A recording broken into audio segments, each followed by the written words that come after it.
Ja, Romeo, vanuit de bloemetjes en planten bij Intratuin ben ik werkelijk in een oase van groen terechtgekomen. Ik dacht dat mijn vakantie erop zat, maar ik heb nog 1 dagje extra gekregen.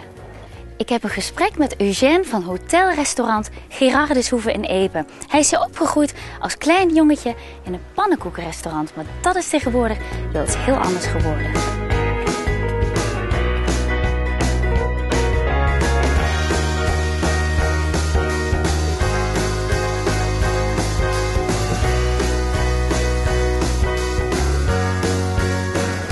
Prachtige locatie. Waar zitten we hier precies? Ja, een beetje on-Nederlands. Hè? Ja, nou. We zitten hier in de hoek van het Drielandenpunt.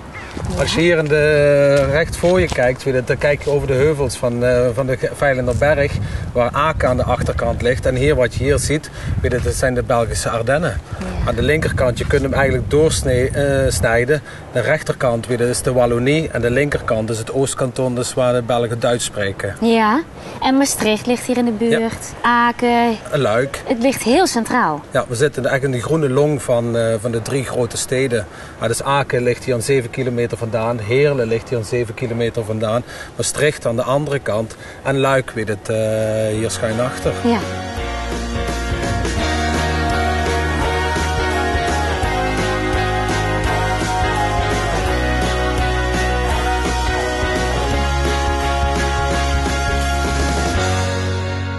Ik zei zojuist in het intro al, je bent hier als klein jongetje opgegroeid in een pannenkoekenrestaurant. Dat klopt. Ja, mijn grootouders die hebben hier de boerderij gebouwd in 1950. En mijn ouders zijn in 1974 hier begonnen met een heel klein pensionnetje. 12 kamertjes. 2 jaar later, toen zijn ze begonnen met pannenkoeken. Ja. Ze waren toen de enige onder Valkenburg wat pannenkoeken verkochten in 1974. En van daaruit, mijn vader heeft gouden handen wat bouwen betreft. En heeft elke winter heeft hij bijgebouwd, verbouwd, uitgebreid, noem maar op. In 1992 ben ik in de zaak gekomen en in 1994 heb ik de zaak overgenomen.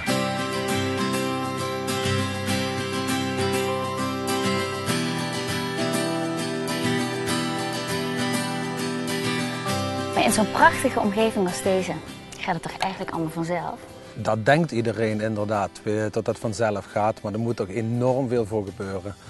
We zijn dag en nacht met ons product bezig. Als mensen hier aankomen de eerste keer en ze zien deze omgeving en deze locatie, dan is het ook begrijpelijk tot de mensen hier naartoe komen. Mm-hmm. Maar als het plaatje daarna niet klopt, de koffie slecht is, de toiletten niet schoon zijn, de jongens onbeleefd zijn, het product niet goed is, blijft de consument ook weg.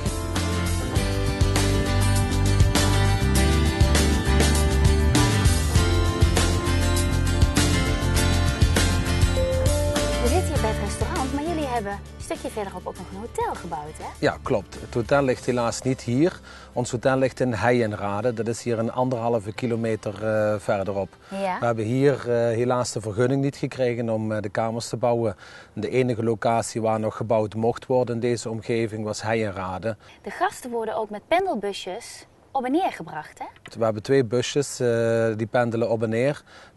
Daar slapen de gasten, hebben het ontbijt, kunnen een lekker drankje drinken in de loungebar en in de binnenhof bij mooi weer. Maar het avondeten, dat is altijd hier.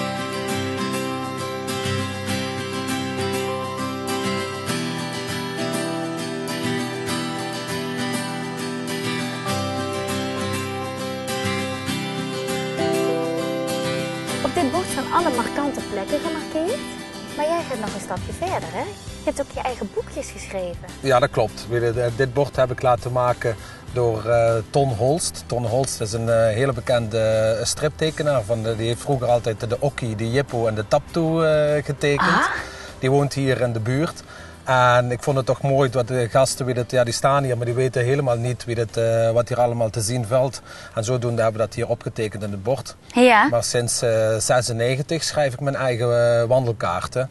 Omdat toch altijd heel veel mensen hier uit de omgeving komen wandelen. En zo heb ik er al een stuk of 5 wandelkaarten geschreven. Ja. Maar nu het mooiste ding is toch wel weer het wandelen langs de Grand Cru's van Epe. Dat is de laatste uitgave wat ik gemaakt heb. Ik samengemaakt met mijn vriend Herman van den Berg. Ja. Hij is altijd voorzitter geweest van het IVN.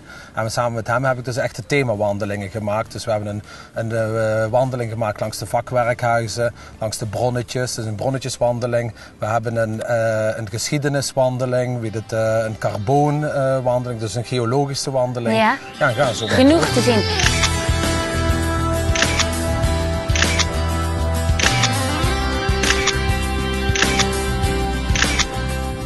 Het ziet hier echt niet uit als een keuken van een pannenkoekenrestaurant. Hè? Het is behoorlijk geupgrade.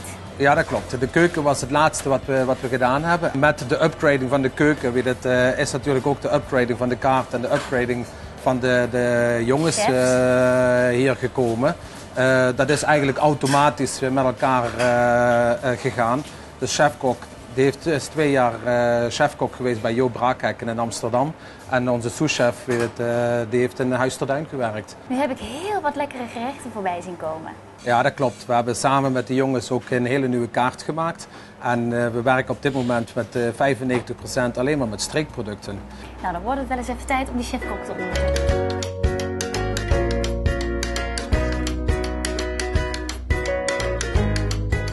Daar loop ik dan met de chefkok buiten, Ja. langs jullie eigen kruidentuin. Ja, het is heel erg prettig werken als je met je eigen kruiden kunt werken, met verschillende soorten munt, zoals hier. Ik heb hier geloof ik 5, 6 verschillende soorten munt. De ene is wat sterker en de andere is wat zachter. Als je een siroop maakt, moet je juist een hele sterke hebben. Maar wil je het juist als een blaadje bij een dessertje leggen, moet het juist wat zachter smakelijk zijn. Ja. En dat is prachtig als je het zelf in de tuin zo hebt staan, dat je het zelf kunt uitkiezen. Ja, en wat zie ik hier allemaal voor kruiden? Ja, in dit bed hebben we sowieso, dat zijn allemaal de verschillende soorten mint. Ja. Van de Marokkaanse mint, de chocolademint. Ik heb de appelmint soort. En ze ruiken echt allemaal gewoon helemaal verschillend. Deze is ook sterk, maar dat is echt peppermint. Peppermint, ja. En als je deze, dat noemen ze ook wel eens chocolate mint. Dat is bijna een after eight als je het ruikt. Oh ja? Dat is, als je de ogen dicht zou doen, dan zou je bijna denken van het is... Zo, die peppermint, echt. Ja. Wauw. Dat is echt alsof je een snoepje in je mond hebt, hè? Nou, dit zou je inderdaad als Wauw. mondverfrisser heel goed kunnen gebruiken. En dit was een chocolate mint. Chocolate mint noemen ze dat. Echt als een snoepje. Ja, dat is Heerlijk. Nu ga je zoiets lekkers voor mij bereiden. Ja. Wat hebben we daarvoor nodig? Nou, dan heb ik hier nog iets heel bijzonders in de tuin staan. Al onze kruiden trouwens zijn ook biologisch. Ze komen van Frank Rader uit Margraat. Dit is Wauw. de specialist in Nederland op. En dit is wilde rucola. Dat is echt niet te vergelijken met de rucola die je in de winkel krijgt. Want dit is, ik denk, 10 keer sterker. noten ook. Ja. Dit is zoals rucola bedoeld is. Nou, En hier gaan dat we is wel dadelijk een duidelijk. gerechtje mee maken met mozzarella uit Limburg. heerlijk.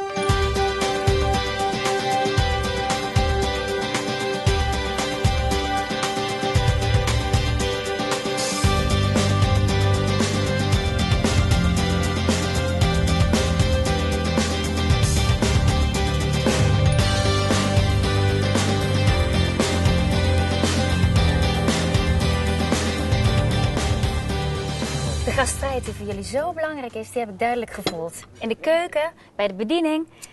Maar, dankjewel, het wordt tijd om te smullen. Alsjeblieft, smakelijk. Ik dank je voor deze ontzettende fijne dag. Heel veel succes met alles wat jullie nog gaan doen.